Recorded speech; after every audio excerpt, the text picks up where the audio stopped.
करिए क्या उस पे करूं? भी मैं क्या 12% जीएसटी देना पड़ता है। मैं क्या करूं? धन्यवाद वो सभापति। जीएसटी काउंसिल का डिसीजन है। मुझसे पहले माननीय सदस्यों ने भी बात रखी।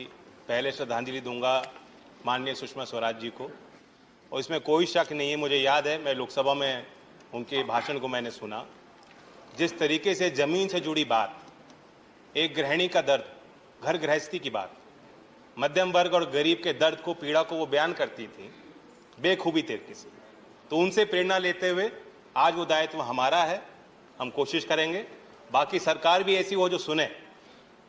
मैं कुछ सुझाव देना चाहता हूं, क्योंकि हमने चर्चा की है खाद्यान्न की महंगाई के दर पे सभी सदस्यों ने बात रखी, लेकिन जो मूल बात यहां सदन में हुई है उससे मैं कुछ अलग राय रखता हूं।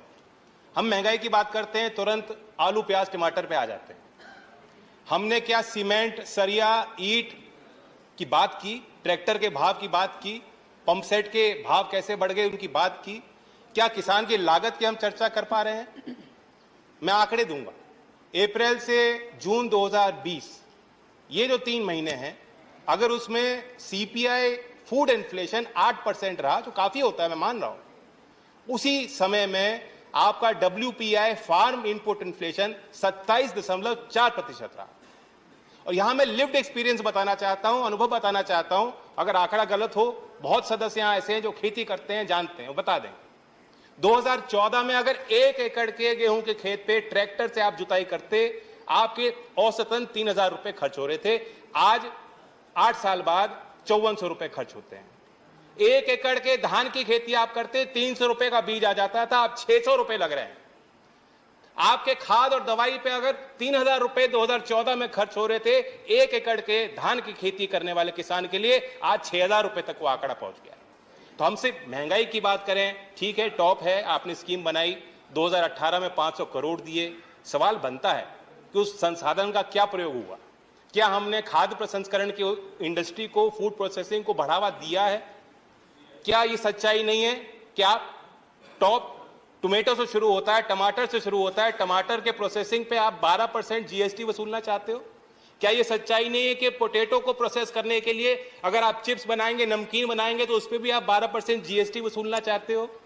ये भी एक कारण है कि जो फूड इन्फ्लेशन है वो बेकाबू हो रहा है।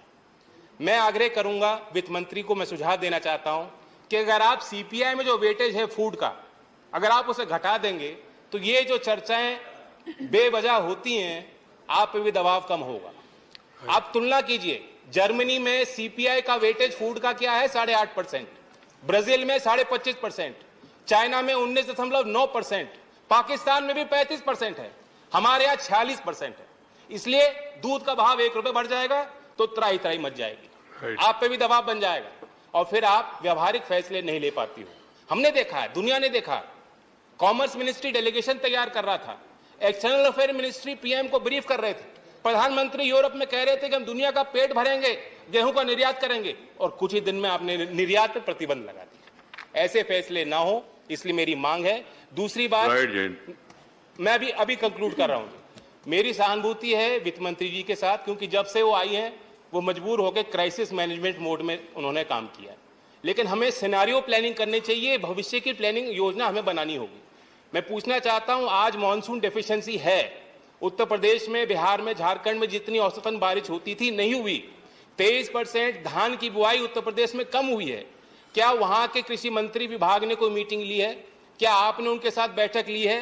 क्या आप उनके साथ बैठक लेंगी? उसका जवाब मैं आपके उत्तर में जानना चाहूंगा। और अंततः जो आम आदमी कहता है उसके पास सारी चीजों का समाधान है। मैं बताना चाहता हूं कि एक आम आदमी ने मुझे कहा कि आप सदन में जा रहे हैं, चर्चा करेंगे, वहां ये समाधान दे दीजिए ना। मैंने पूछा क्या समाधान है?